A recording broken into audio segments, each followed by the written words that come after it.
tempos, a gente já sabe que fermento é um negócio esquisito no meio da igreja, né? É fofoca, esses troços todos. Mas quando eu fui detalhadamente vendo e detalhadamente analisando essa palavra, ela não tem nada a ver com o pecado. Esse fermento aqui é outro fermento, que é o que precisa ter na nossa vida. E muitas vezes não tem. Tá? Então eu quero que você abra lá no livro de Lucas, capítulo 13, verso 21.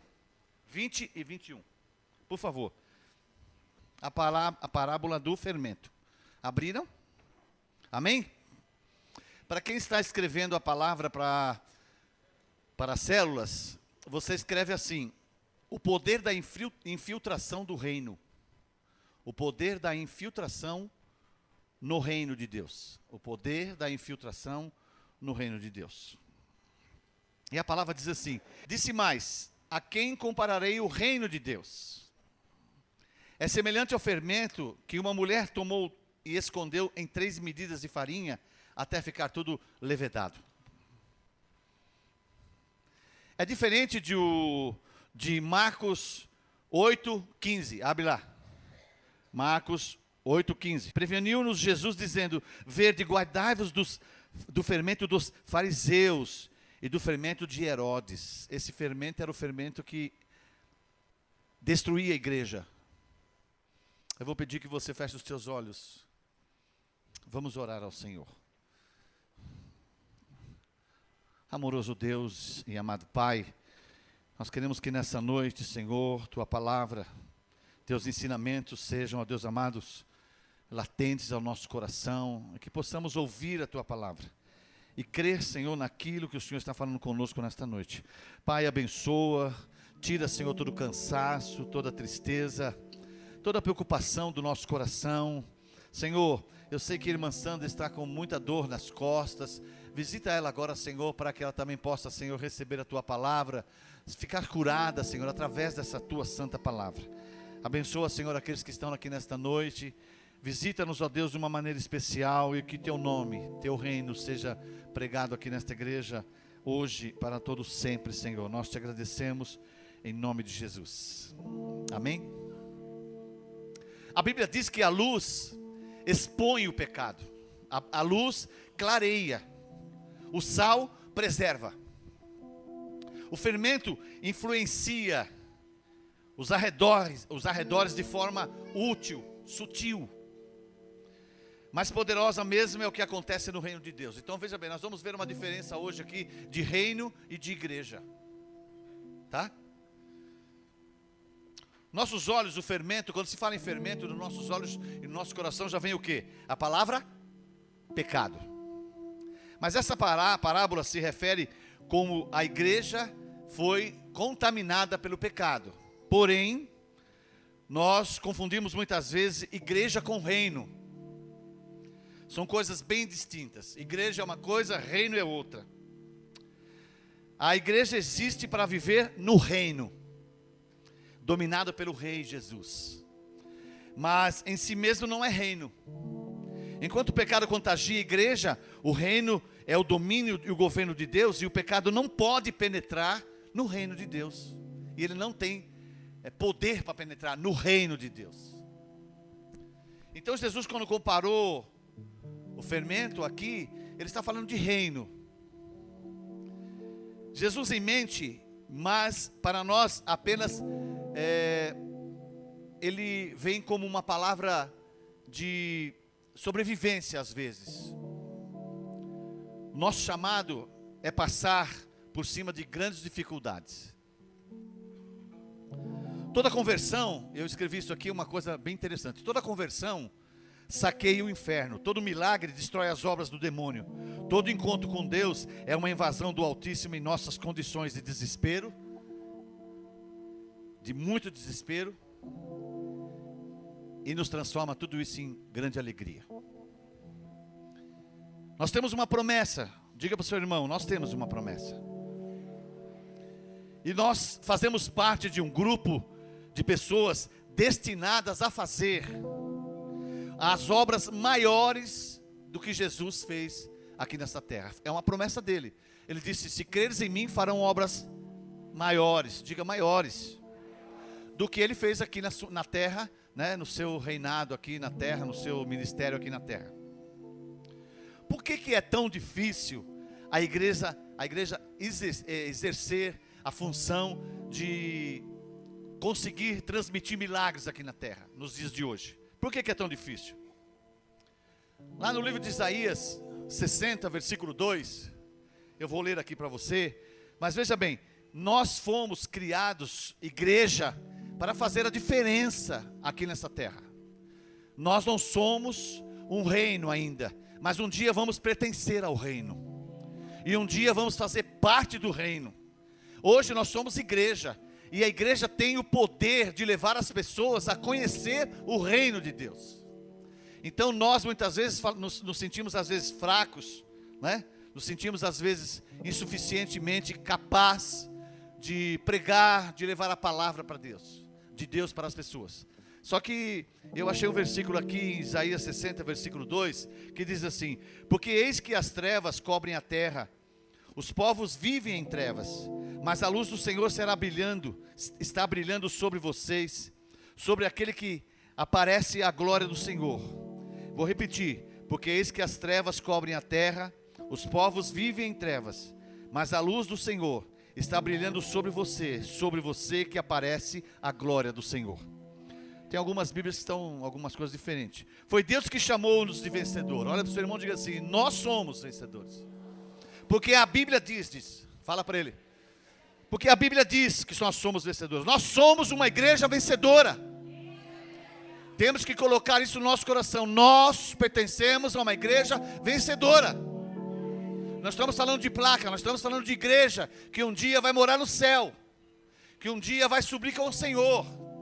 A Bíblia diz em Apocalipse 12, 11, nós já conseguimos vencer, irmãos. Nós somos vencedores pelo sangue do Cordeiro. Foi o sangue do Cordeiro que nos fez possuidor de uma grande herança.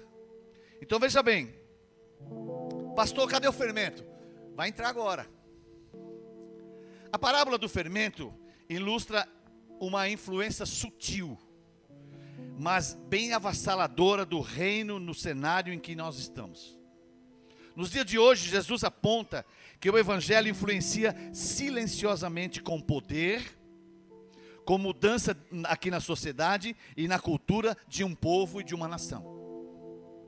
Deus planejou nos colocar em situação, às vezes muito difíceis, a fim de demonstrar o seu poder e o seu domínio sobre todas as coisas. Então, às vezes, quando você se encontra em dificuldades muito grandes, você não pode esquecer que Deus está colocando você nessa situação para você sair dela com vitória, para você ser assim aperfeiçoado durante essas guerras que nós estamos. Quinta-feira à noite eu fui na conferência, fui sábado. Quinta-feira eu fui na conferência lá em Santa Amaro, e uma das coisas que o pastor Odilon disse foi o seguinte: na realidade, a igreja hoje, ela está passando por um teste muito grande, um teste de sobrevivência. Por que é teste de sobrevivência? Porque hoje, a situação que está o nosso país, a situação que está o mundo, né? Nós muitas vezes não temos coragem de chegar e dizer: olha, nós somos vencedores, nós conseguiremos. Porque nós nos sentimos às vezes tão acuados, tão tristes pela situação, que a gente não tem uma palavra de vitória. Eu quero que você fique de pé só um minutinho. Eu vou fazer uma coisa que hoje eu fiz lá na minha casa. Deixa a sua Bíblia na cadeira, preste bem atenção. Põe a mão assim na cintura. Uma mão só, põe assim na cintura. Põe um pezinho para frente assim. Chega para o diabo e fala assim: você sabe quem sou eu? Diga, você pode ser mais forte. Você sabe quem sou eu? Diga, eu sou filha do Deus Altíssimo. Ou filho, né? Você chega para ele e diz assim: por isso, nessa noite, nem vem, porque eu tenho uma marca, e você sabe muito bem que foi lá na cruz, aonde você já está derrotado. E eu quero só te alertar. Faz com cara de desdém. Fala, eu só quero te alertar que a vitória é minha.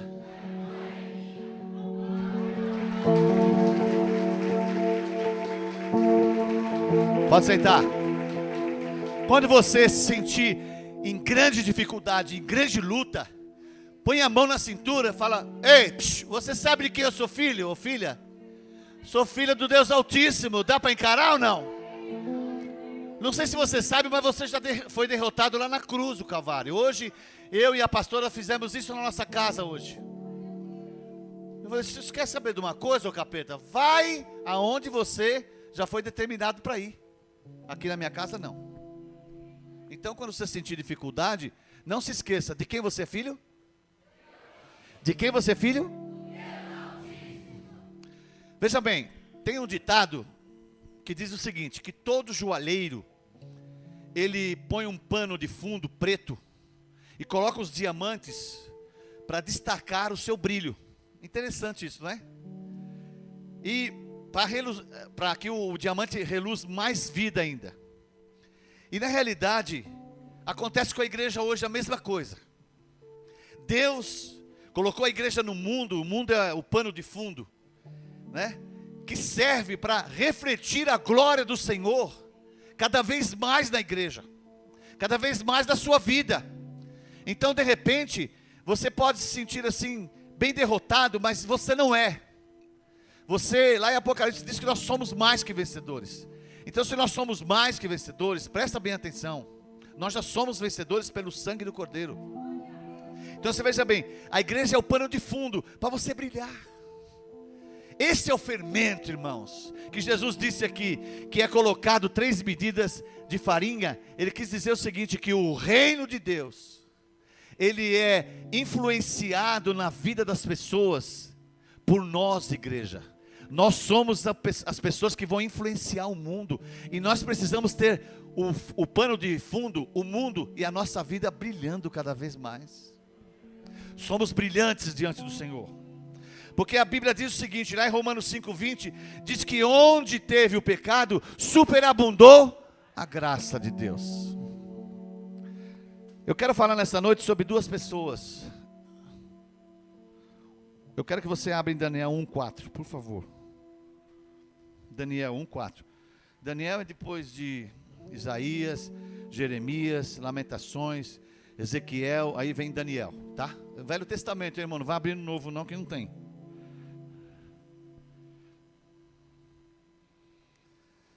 Quero falar para vocês de 2 pessoas, de 2 vidas, que fornecem-nos motivos de que podemos ser fermento aonde nós estamos.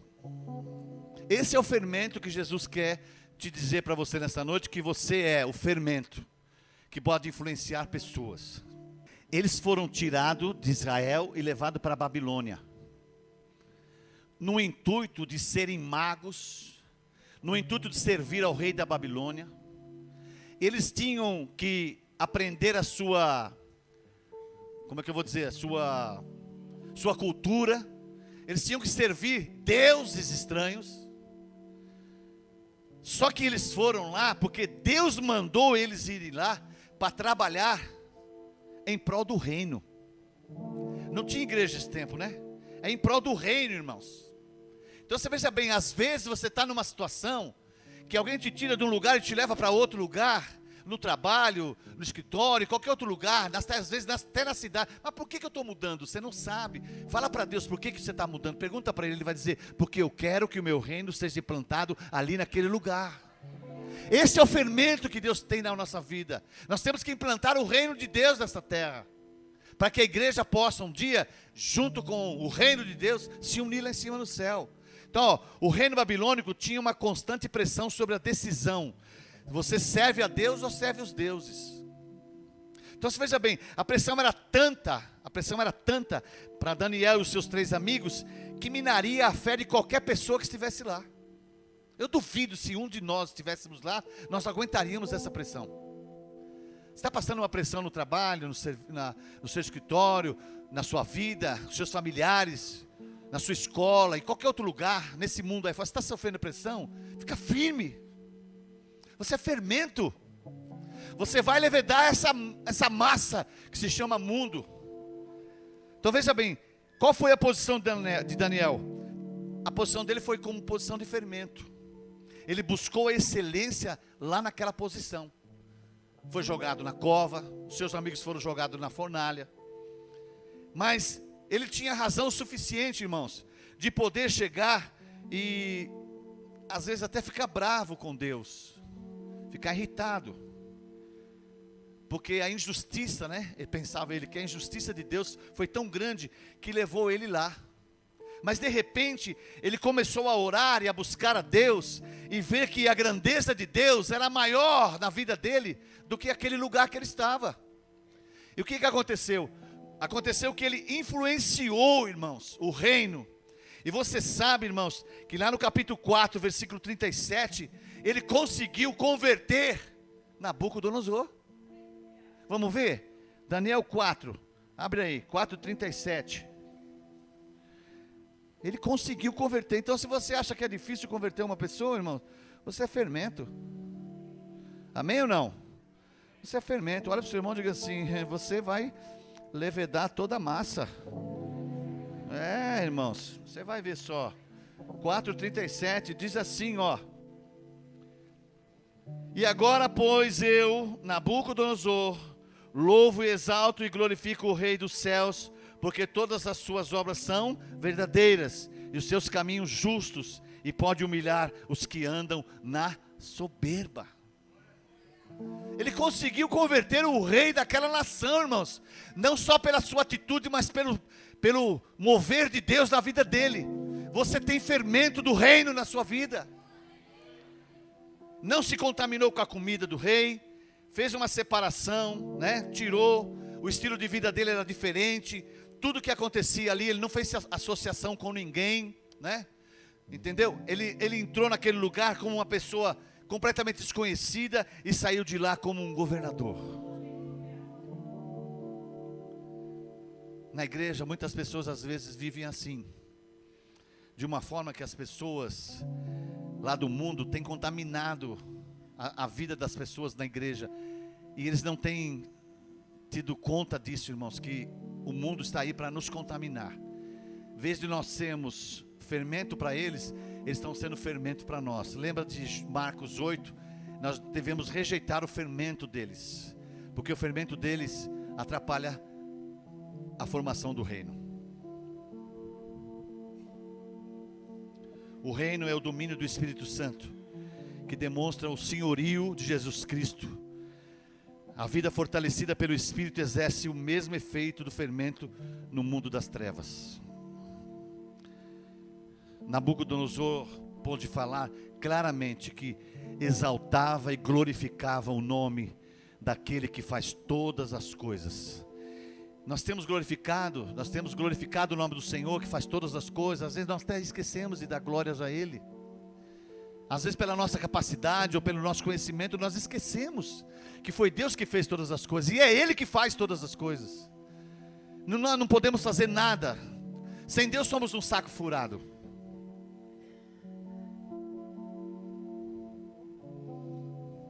E outra coisa, eu quero dizer para vocês que os sinais não podem ficar aqui dentro da igreja, só aqui dentro da igreja. Os sinais têm que ir para fora. Você precisa receber o alimento aqui e jogar lá fora. Falar para as pessoas lá de fora o poder e a majestade do Senhor. É lá fora é que nós vamos praticar os dons que a igreja tem. É lá fora que nós vamos praticar as coisas maravilhosas que o Senhor colocou na nossa vida. É lá fora. Se você não fizer isso, você vai perder o fio da meada. Mas o mundo vai invadir a sua casa, a sua vida. E nós precisamos brecar isso aí. Você precisa ter o domínio do Senhor e salvar vidas. Através da sua palavra, através do seu ensinamento. Ah, pastor, mas eu não sei falar. Eu malemar sei falar alguma coisa de Deus, pastor, eu fico tão assim encabrunhado, eu fico meio, né? A Bíblia diz que naquele dia eu também vou me envergonhar de você. Ah, pastor, eu sou tão tímido. A timidez não faz parte do povo de Deus, daquele que prega o reino de Deus aqui nessa terra. Não faz parte. Timidez é uma coisa que o diabo colocou na nossa vida e nós nos sentimos cada vez mais para trás. Cada vez mais para trás. E nós precisamos cada vez mais avançar, irmãos. Então veja bem. Aqui isso aconteceu com Daniel. Agora eu quero falar de uma outra pessoa que todo mundo conhece, está lá no livro de Gênesis. Chama-se José. José deu o sonho, né? Deus deu o sonho para ele, 2 sonhos, e ele foi contar para o seu irmão, pensando assim, para os seus irmãos, para o seu pai, pensando assim, agora estou no propósito de Deus, agora, oh glória, aleluia, né? Aí pela inveja, pela falta de sabedoria, às vezes, ele foi vendido, trouxe grandes problemas para a vida dele esse sonho, mas uma coisa ele sabia, ele era um homem da promessa. Tudo que ele fazia prosperava, irmãos. Foi jogado na prisão pela mulher de Potifar, prosperou. Tudo que ele colocava as mãos, prosperava. Tomou conta da cadeia agora. 2 pessoas teve sonhos, e esses sonhos foram contados para ele, e ele teve a interpretação do Senhor. Na cadeia ele foi um fermento escolhido por Deus, para mudar a situação daquela cadeia, daqueles lugares e daquelas pessoas. Uma pessoa daquelas morreu, mas a outra um dia se lembrou, irmãos. Um dia se lembrou de José.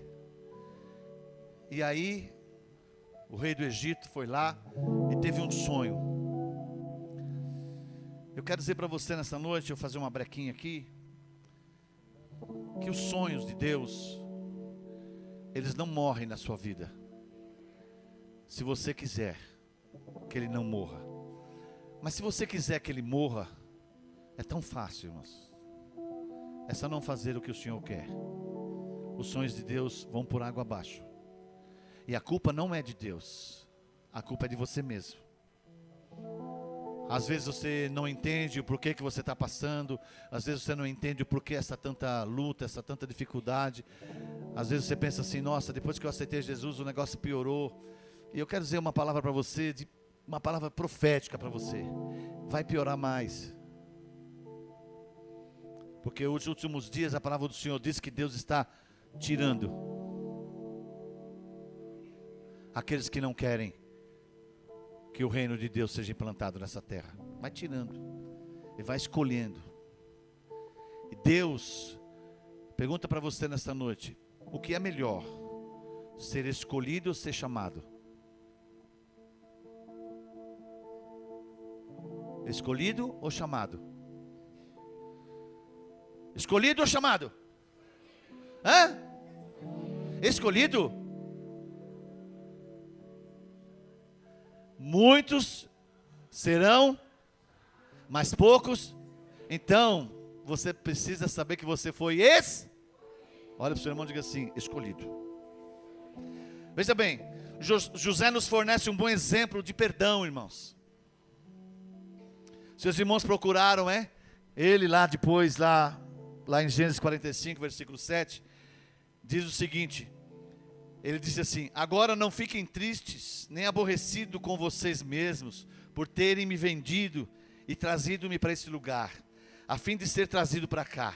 Foi para salvar as vidas desse lugar, que Deus me enviou na frente de vocês, para garantir também que vocês tivessem descendentes. Se eles ficassem lá, irmãos, eles iam morrer. Mas ouviram dizer que lá no Egito tinha um homem que mudou a situação do Egito. Naquela situação, você pode ser esse homem, essa mulher, para mudar a situação no lugar em que você está.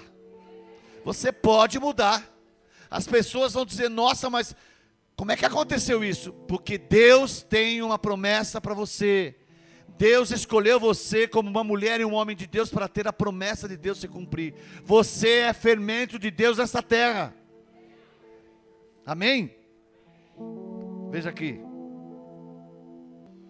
Observamos o José, ele não esqueceu o que aconteceu com ele. Ele não esqueceu. Tanto é que você vê que depois que os seus irmãos apareceram, ele armou umas treta lá, né? Tá? Então veja bem, a falsa ideia é que nós devemos esquecer o que alguém fez de ruim para nós, acaba por nos causar mais danos e benefício. Desprezar a dor simplesmente esconde uma ferida. Encubra a ferida apenas e ela vai trazer grande infecção na sua vida. Se José tivesse só dado e não falado nada, irmãos, a vida dele não seria mais a mesma. Por isso, nessa noite, eu quero dizer uma coisa para você, que Deus às vezes nos trata de maneira muito rude, e para o nosso entendimento, muitas vezes nós não entendemos isso. Eu tirei essa frase aqui de um livro que eu estou lendo. Quando o céu invade a terra. Quando o céu invade a terra, irmãos, as coisas mudam na nossa vida. A nossa vida começa a ser uma vida diferente, diferenciada. Nós não temos mais com o que nos preocupar, porque Deus tem o controle de todas as coisas. E José, irmãos, a primeira coisa que ele fez um teste para saber se os seus irmãos o reconheciam, mas eles não reconheceram. E aí ele se apresentou e ele disse para eles: olha, você não precisa se preocupar, chama o nosso pai, chama toda a nossa família, vamos comer aqui, porque Deus reservou um lugar especial para nós. E Deus tem reservado um lugar especial para você, não aqui nessa terra, irmão, mas lá em cima no céu, porque Jesus disse um dia assim: eu vou para o Pai, mas eu vou vos preparar lugar, para que um dia vocês também venham comigo para cá. Irmãos, o anseio nosso não é ter carro, não é ter casa, não é ter situação financeira boa aqui nessa terra. Eu e minha esposa, nós decidimos, é uma coisa mútua, irmãos, não é esse negócio de eu decido, ela quer. Nós decidimos, nós não nos preocupamos mais com nada desse mundo. Sabe por quê, irmãos? Porque nós temos uma vida eterna, e nós vamos lutar por essa vida eterna. Por isso, irmãos, me perdoem vocês, se às vezes eu fiz algo que machucou seus corações, suas vidas, como pastor, né, como homem, porque eu quero ir para o céu, irmãos, de uma maneira limpa, saudável. Então eu e minha esposa, nós decidimos, nós não nos preocupamos com mais nada nessa terra. Se o carro anda é porque tem gasolina, eu não esquento mais a cabeça. Não vou trocar o carro o ano que vem, nem o outro ano, eu vou trocar o carro o dia que Deus quiser. Sabe por quê, irmãos? Porque não me prende mais nada aqui nessa terra, nem a mim, nem a minha esposa. Nós estamos lutando agora pela nossa vida. Já criamos filhos, já ajudamos a criar os netos, ainda falta um pouquinho, mas estamos ajudando. Nós queremos que nossa nora, nossos genros sejam abençoados. Nós queremos que a nossa família seja uma família diferenciada nessa terra. E para que isso aconteça, nós não precisamos mais nos preocupar com nada aqui. José, depois que ele foi para o Egito, irmãos, a preocupação dele não era vingar os seus irmãos, mas era ajudar e fazer sua família viver o melhor dessa terra. O que nós vemos nesses homens? A demonstração do verdadeiro motivo porque o Senhor quer que sejamos fermento no sistema do mundo. O povo de Deus precisa ter um coração que consiga ver o coração dos outros bem-sucedidos. José podia dar comida para os seus irmãos e mandar eles embora, concorda? Sim ou não? Ele podia muito bem ter dado comida e mandado os caras embora. Sim ou não? Lógico, vai lá para a terra, pode levar. E quando vocês precisavam, vocês tragam mais dinheiro e comprem aqui. Mas ele não fez assim. Ele queria o bem não só da sua família, mas o bem de todo aquele povo do Egito. E ele podia muito bem ter mandado eles embora, mas não mandou. Então o coração daquele que tem o fermento de Deus precisa adorar quando o outro prospera, quando o outro é bem sucedido. A alegria do Senhor tem que contaminar as pessoas que são bem sucedidas. Eu glorifico o nome do Senhor por isso. As pessoas não se alegram com a prosperidade dos outros, as pessoas se invejam. E Deus tem o melhor para nós. E se você se alegrar com a alegria do outro, você vai ver o que Deus vai fazer na sua vida. Seja fermento. Qualquer pessoa pode desejar o bem para alguém que seja da mesma crença e disciplina. No entanto, a habilidade de expressar a lealdade e perdão a alguém que não é salvo, isso é a chave para tocar no coração das pessoas. Irmãos, nós somos uma igreja, precisamos ser uma igreja que toque no coração das pessoas aí fora. Amém ou não? Precisamos, e nós temos a incumbência disso aqui nessa terra. Deus me falou isso essa semana. Eu não posso mudar o seu coração se eu não mudar o coração. Eu não posso mudar o coração das pessoas se mudar primeiro o seu coração. Temos que mudar o nosso coração primeiro para mudar o coração das pessoas.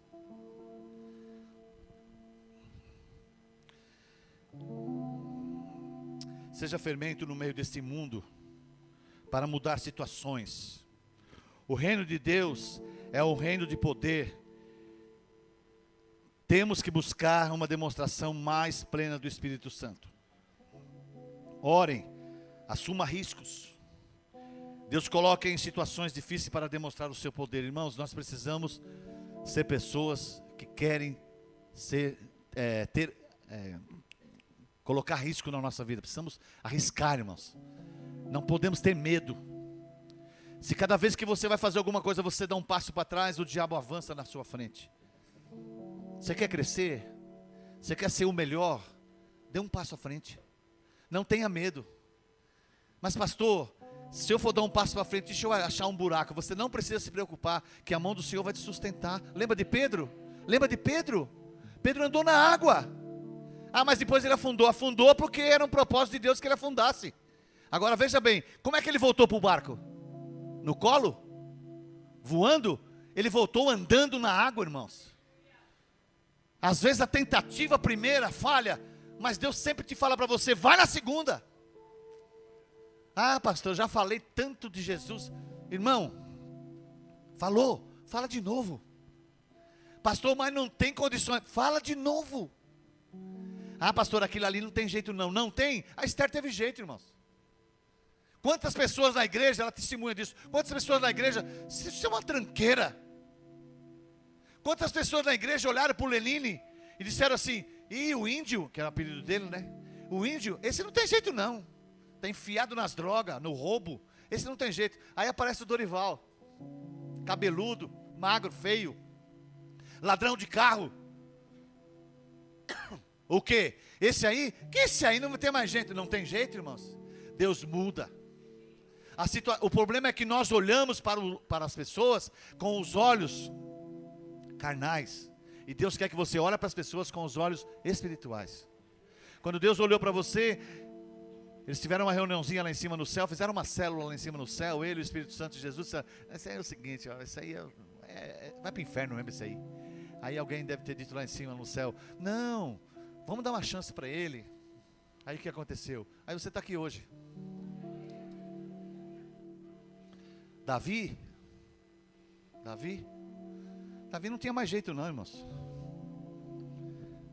Pensa numa coisa tão esquisitinha, Davi. Cabelo desse tamanho, conhecia tudo quanto é tranqueira. Davi não tinha jeito, irmãos, aos olhos das pessoas. Mas olha o Davi, líder de célula. Agora olha para nós. Você olha para essas pessoas, qual que é a visão que você tem? Inferno. Mas você é fermento, irmãos. Você pode levedar qualquer massa. E você reparou que são 3 medidas? Pai, Filho e o Espírito Santo. Se você aplicar isso na sua vida, você vai ver a diferença. Ontem eu vim de lá sozinho no carro. Pois eu vim chorando de lá até na entrada de São Caetano. Aí eu parei de chorar. Eu vim chorando de lá aqui, irmãos. Sabe por quê? Quem somos nós nesse mundo, irmãos? Fala para mim. Quem somos nós? Quanto que eu tenho que aprender? Quanto que eu tenho que ensinar e quanto que eu tenho que aprender? E Deus falou comigo nessa palavra. Só o fermento pode mudar a levedura da massa. Então olhe para alguém que está do seu lado. Na bolota do zóio branco dele. Como diz o pastor Elvis. Olhe na bolota do zóio dele e diga assim para ele: você tem cara de fermento. Diga, você não tem só cara. Você é fermento. E você pode mudar a situação de qualquer lugar que você for. Porque você tem a razão de ser portador do reino de Deus. para as pessoas. Você quer saber de uma coisa, diabo? Você quer saber de uma coisa, diabo? Você sabe quem eu sou? Quem você é? Quem você é? Amém.